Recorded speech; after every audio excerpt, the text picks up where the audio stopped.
আমার নতুন ফ্ল্যাটে এই প্রথমবার আব্বু আসলো, তাও আবার আমার ছোট বোনটাকে নিতে এসেছে। আমরা মেয়ে হয়ে জন্মেছি, পরের ঘরে তো যেতেই হবে। আব্বু আসলে মনে হয় কি রেখে কি খেতে দেব, কোথায় বসতে দিব। তার মধ্যে ডাইনিং নাই আমার নতুন ফ্ল্যাটে, তাই মেঝেতেই বসে খেতে হবে। মনটা ভীষণ খারাপ লাগছিল, বোনটা আমার চলে যাচ্ছে। কি আর করব, বেঁধে তো আর রেখে দিতে পারবো না। মেয়েদের জীবনটা এমন কেন? আসসালামু আলাইকুম, কেমন আছেন সবাই? আশা করি সবাই ভালো আছেন। আমরাও আলহামদুলিল্লাহ ভালো আছি।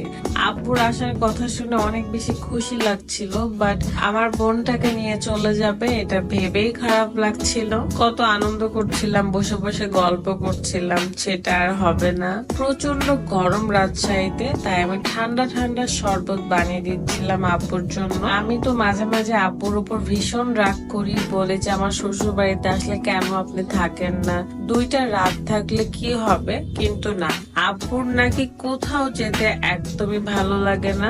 সে তার বাড়ি ছেড়ে কোথাও যাবেও না, থাকবেও না। আমার কাছে মনে হয় মেয়ের বাবারা বোধ হয় এমনই, মেয়ের শ্বশুর বাড়িতে যে থাকতে চায় না। আমি যখনই ভাবি যে আমার মেয়েকে বিয়ে দিব, পরের ঘরে পাঠিয়ে দিব, ভাবি যে আমি কিভাবে থাকবো তাকে ছাড়া। রাত তো মাঝে মাঝে বলে যে আমার মেয়ের জামাইকে ঘর জামাই রাখবো, কষ্ট করে বাচ্চা মানুষ করব, বড় করব, আর পরের ঘরে পাঠিয়ে দিব। কি একটা অদ্ভুত নিয়ম, তাই না? এখন বুঝতে পারি যে আমার বিয়ের সময় আমার আব্বুর কতটা খারাপ লেগেছিল।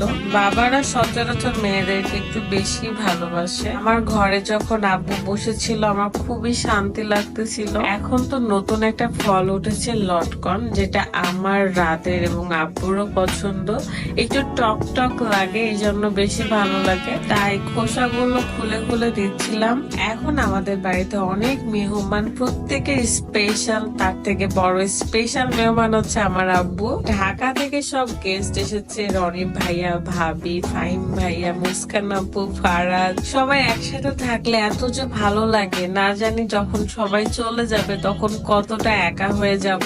আব্বুর ফোনটা নিয়ে ঘাটাঘাটি করছিলাম, দেখছিলাম যে আমার আব্বু ফোনে কি কি দেখে। তো ফেসবুকে ঢুকে দেখে শুধু আমার ভিডিও, ইউটিউবে দেখে শুধু আমার ভিডিও দেখে আব্বু। আর একা একা ফোন টিপতে টিপতে সব অপশনই শিখে গেছে। মেহমানদের জন্য কি রান্না করব এটা ভাবতে ভাবতে অনেক সময় চলে যায়। তারপরে টক ডাল, মানে আম দিয়ে ডাল রান্না করেছিলাম, আলু ভাজি, গরুর মাংস, আলু ভর্তাও ছিল। তো এগুলোই রাখছিলাম আজকে। আব্বু তো এসে তাড়াহুড়ো করছিল যে তিথিকে নিয়ে চলে যাবে, তাই দেরি না করে খাবার দিয়ে দিই। সাথে আমার বোনের ছেলে হোসেন, সেও বসে পড়েছে খেতে।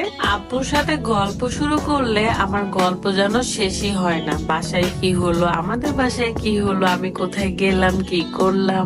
সে শুধু আমার আব্বুই নয়, সে খুব ভালো একজন বন্ধু আমার।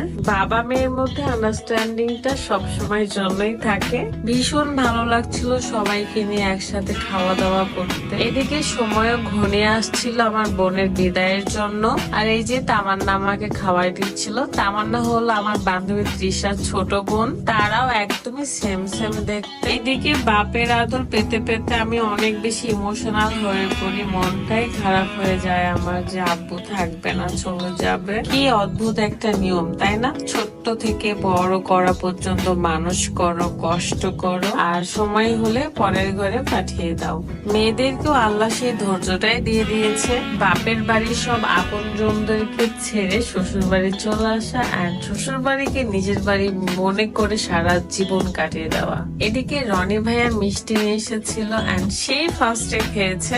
মিষ্টি খাওয়ানোর একটা স্পেশাল কারণ আছে, যেটা আমরা নেক্সট ভিডিওতে জানাবো। সবার খাওয়া দাওয়া শেষে সবাইকে মিষ্টি মুখ করাবো। ফার্স্ট আমার আব্বুকেই দিব।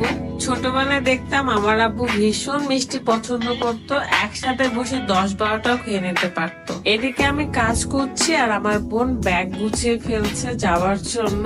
তো মনটা আমার সবসময়ের জন্য খারাপ হয়ে যাচ্ছে। বিকেলের মধ্যেই সবাই বেরিয়ে পড়ে, তো আমি আমি রাস্তা পর্যন্ত যাব। এখন হয়তো আপনারা ভাবতে পারেন যে রাত কেন তার গাড়িতে করে রেখে আসছে না। গাড়িটা একটু সার্ভিসিং এ ছিল, এছাড়াও আমরা একটা ভালো গাড়ি রিজার্ভ করে নিয়েছি, যেটাতে আমার তিথি এবং আপু ভালো মতো বাড়িতে পৌঁছায় যেতে পারবে।